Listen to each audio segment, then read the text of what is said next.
Okay, I'm gonna record this real quick because I thought it was really important to share this with you guys, and it's something I'm gonna tie back into parenting and behavior. But I got a newsletter from my daughter's school, and at the very end it was like, hey, if you guys want to keep our pet fish, our class pet fish named Cake, over winter break, please let me know. And I was like, oh, that would be so cute, right? Like, extra responsibilities, we would love to do it. Okay. I started to spiral. What did I think about next? I was like, oh my gosh, I'm not great at keeping pets alive. What if I forget to feed it? And then what if it dies? I don't even know what Cake looks like. I don't have a pet store in town.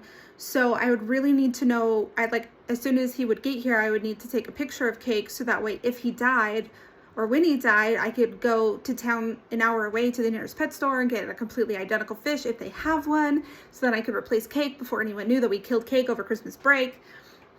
Okay, I totally spiraled, which is a thing. I totally spiraled. I did not even, I just read a line in the email. Okay, so there's a lot of things to pick apart with this. But the thing that was brought to my attention was I have never owned a fish, killed it, and then replaced it with an identical fish. My parents never did that. We have never done that for our kids. I don't have any friends that have ever done that. And so I'm like, why would that be my answer instead of just saying Cake died and walking through that with my kids or with the class or whoever, right? And the answer is because how many times have we watched shows, movies that talked about when the pet dies, the parents replace it secretly, right? Okay, so I internalized that. That was something that was modeled through me by my consumption. And that was my first reaction, right? So modeling, the power of modeling, right?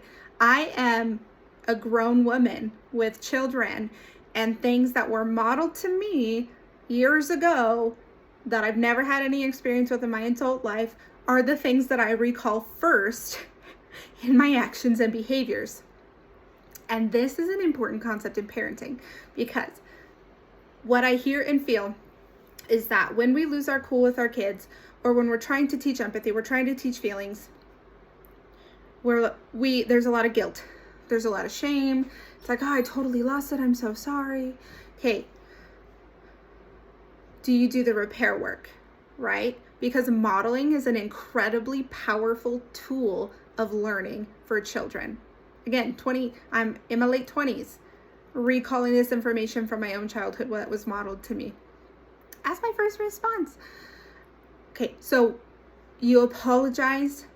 You let them know that your actions or your words, you made a mistake. How can I help you feel better? You walk through it together. Okay, that level of modeling, whether or not you do the repair, is what is the most impactful behavior that you can teach your children, and that will be left with them.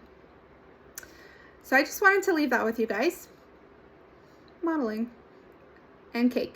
And you can bet your bottom dollar that I will not be taking the class fish home.